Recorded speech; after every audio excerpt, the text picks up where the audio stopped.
Hello everyone and welcome to today's lesson. This is the third video in our calculus series, and today we're going to be looking at turning points, normals and tangents. So if you are not quite sure what all those three mean, that's fine. We're going to go over them in this video, explain using maybe some little drawings what they are, how we can calculate them, and then I'll do a video afterwards with some questions just to consolidate that knowledge. So to begin with, I think I'm going to talk about turning points. So before, when you learnt the power rule, I'm just going to draw a quick function here. A function that you should be very familiar with is a quadratic, which has the form either like this or like this, going down. Now, if you had to guess, what would you think a turning point is? Just give you a second to think about that. Now, for this one, I think it should be quite obvious that a turning point, it's going to be this point here, where the function basically turns. For here, it's decreasing. Here, it's increasing.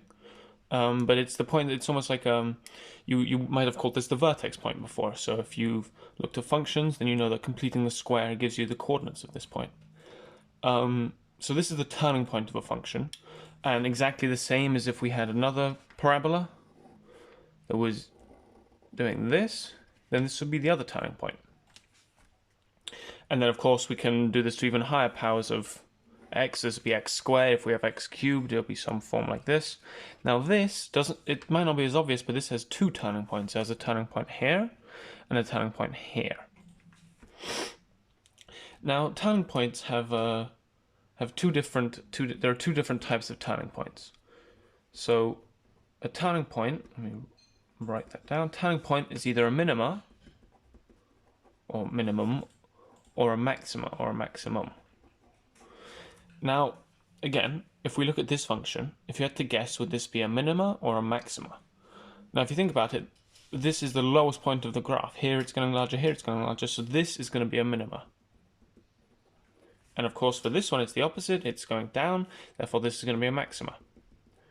Now these are, I'm not going to go into too much detail, but these are actually global minimas and maximas, because we know that any other value is going to be larger and any other value is going to be smaller for these two.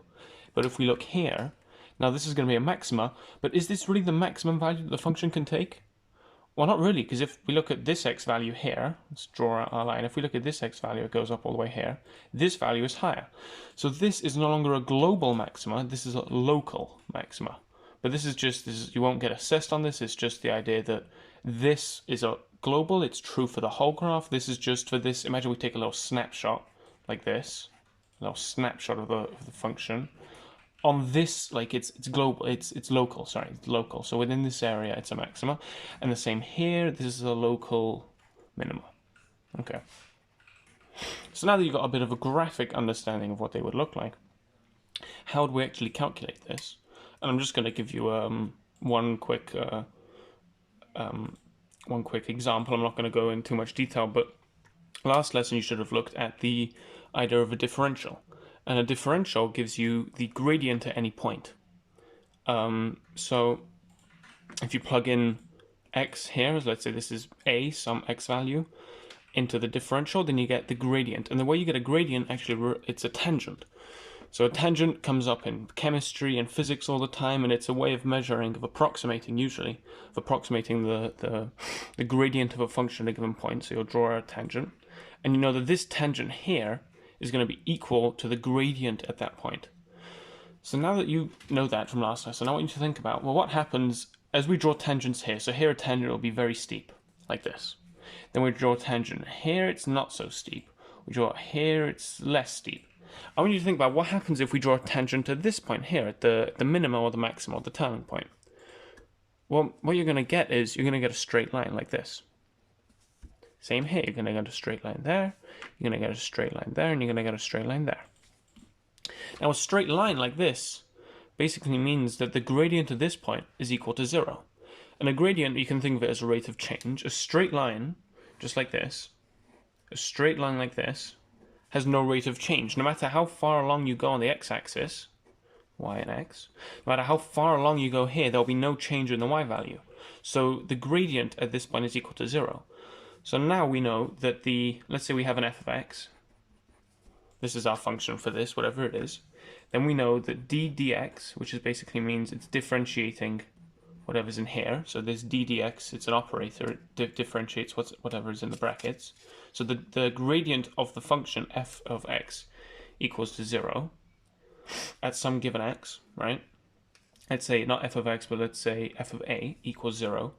Therefore, we know that f of a is a turning point. Now, of course, this is not going to, you're not going to fully understand this straight away. So I'll go through an example, but it's just the idea that the differential tells you the gradient, and we know that at the turning point, the gradient is equal to 0. Therefore, when the differential is equal to 0, at that point, we have a minimum. Sorry, not a minimum, a turning point. And later, not in this video, but later we'll go over how to actually differentiate between maxima and minima. And that will involve, just a sneak peek, that will involve the second differential. Now, you might be able to take a guess at what that is, but I'm not going to delve into that because can be quite confusing. Okay, so I'm just going to move over here. Next, let's talk about normals. Okay, so a normal, actually, sorry, no, it makes more sense to go for tangent. So you already should have a rough idea of what a tangent is, maybe from other subjects, or maybe you've looked at it in maths before. But a tangent, if I draw a curve, a tangent, let's say a curve like this, a tangent is a line that touches, let's say we're interested in this point here, where let's say it's x is 2. And we're interested in what the gradient is at this point. Then what we do is, technically you should do this with a ruler, sorry I did that before. You take a ruler, you make sure it only touches the curve at that point, and you draw a straight line. It's a decent tangent. It should give you a pretty good result. And this tangent is, at this point, the rate of change. And the key thing is, it doesn't touch it on either side. Because if I drew something like this, it goes through the same point, but it touches it again. Can you see? It touches it there again. So this is not a tangent, and this won't tell us the rate of change, but this does. And basically, we want to find, though, a frequent exam question is, with a given function, f of x, find the tangent at f of a. So they usually give you a curve, maybe a cubic, let's say, like this. Go up and down, and they'll say, okay, I want to know what is the equation of the tangent, which is always going to be a tangent. And when we look at them like this, a tangent is always in the form y equals mx plus c, or a straight line. You should have looked at the different variations of straight line, of expressing them, but it's going to be a straight line every time. So they might say, okay, well, I want to know the equation of the tangent at this point. Sorry, that should touch, really. There's a bit of a gap there. I want to know the equation of the tangent at this point. So it's, again, we're going to use the differential, because to find a tangent, we need to know the gradient at that point, don't we? So to find the tangent at f of a, we need to know the differential at f of a. And the differential at f of a, if we imagine we have y equals mx plus c, or you could also have the other forms. I like using this one. I'm going to use this one. We know what x is because they've said that x is some a, and then we know what y is because we actually have f of a is going to be equal to y. So we have y, we have x, and we find m by plugging in the x value into the differential, and that gives us the gradient at that point. And once you have y, m, x, then you can just solve for c, because it's one unknown. You should be able to manipulate it, get c very easily. So again, if this isn't obvious, then I'll go through a question or two in the next video, but it's just the idea of, if we know the value of the differential at a point A, then we know that the gradient of a tangent is also going to be equal to the differential. And this is just reinforcing what you learned last lesson in terms of what a differential tells you. Now finally, normals, very similar to tangents, except we're no longer looking at the tangent that is that is showing us the rate of change of the function, sorry. We're now looking, I'll redraw another sketch down here. We're now looking at the perpendicular bisector of the tangent. So let's say I want to know the tangent at this point. Sorry, not the normal, the tangent. I'm sorry, I'm mixing up my terms. Not the tangent, the normal. So you have your tangent, and again, we get the tangent exactly the same. Again, we want to find, so we have f of x some function. We want to find the normal, which again is going to be a straight line. We want to find the normal at f of a. So again, that's equal to y.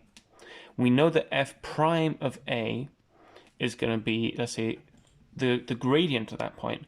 But we want to know the normal, and the normal is the perpendicular bisector. So I'm not going to use a ruler here. The perpendicular bisector is always at right angles to the tangent, and it's just going to go like that. Sorry, that should be, so this should be a 90-degree angle like that. So this is what a normal is. So it's a 90 degrees to the other line. So if you have a line like this, the normal is going to be that. If you have a line like this, the normal is going to be that. So the way that you find that, the actual m, the gradient that we're interested in, m2, is going to be -1 over m1. So it's not a reciprocal. A reciprocal is just 1 over. It's negative, which makes sense, because if this is increasing, let's say our tangent is positive, then this is going to be decreasing. Right? This is, as you move along, it gets smaller. So that's why it's going to negative, because a positive, -1 over a positive is still going to be negative.